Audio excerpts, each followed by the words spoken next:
Welcome back to Natural Gas World's weekly overview of the news in the global gas industry with me, Joseph Murphy. New Fortress Energy made headlines this week, announcing a $5 billion acquisition of 2 units of Bermuda-registered LNG shipping group Golar LNG, consolidating and expanding its position along the LNG supply chain. The company is buying 100% of Hygo, a joint venture between Golar LNG and US investment firm Stonepeak Infrastructure Partners, for $3.1 billion in cash and shares. Hygo was set up in 2016 to develop LNG-based transportation and power infrastructure. It controls a floating storage and regasification unit in Brazil and a stake in a 1.5 gigawatt power plant that receives its gas. It has plans for 2 other similar-sized projects in the country. New Fortress is paying a further $1.9 billion in cash for Golar LNG Partners, the operator of 6 floating storage and regas units and 4 LNG carriers. The expansion in the fast-growing Brazilian gas-to-power sector is the main focus of these deals, due to close sometime before the end of June. But they will also provide New Fortress with a large-scale fleet to support its various terminal activities. Moving to the East Med, Energean has taken a final investment decision on the Karish North gas project off Israel, less than 2 years after discovering the field.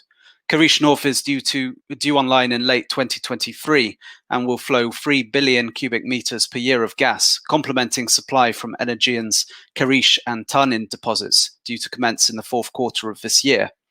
Supplies from all 3 fields will be routed through the Energean Power floating production, storage and offloading vessel, which the company is expanding to handle 8 BCM per year of gas. Energean has also obtained a 18-month $700 million loan facility to fast-track Karish North's development.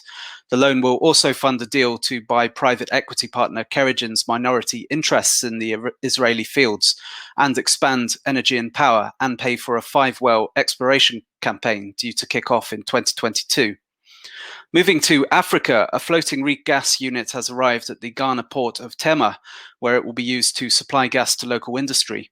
Tema LNG, Ghana's first liquefaction project, will take up to 1.7 million tons per year of the supercooled gas, enabling local power plants and industry to switch to gas from costlier and dirtier liquid fuels.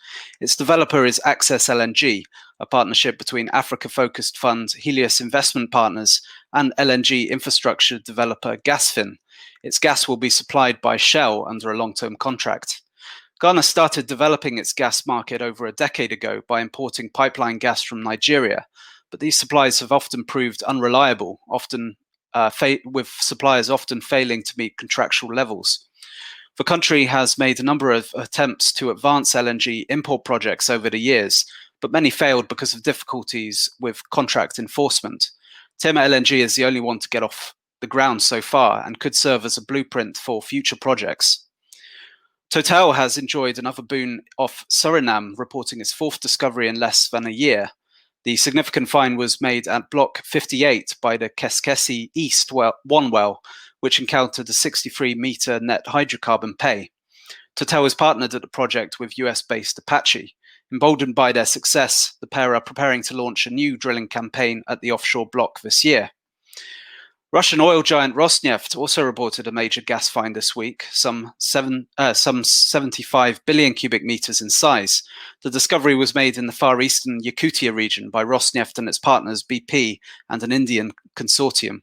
Development options are unclear, however, given limited local demand for gas and the fact that only Gazprom is allowed to use the Power of Siberia pipeline to channel Russia's eastern gas to China.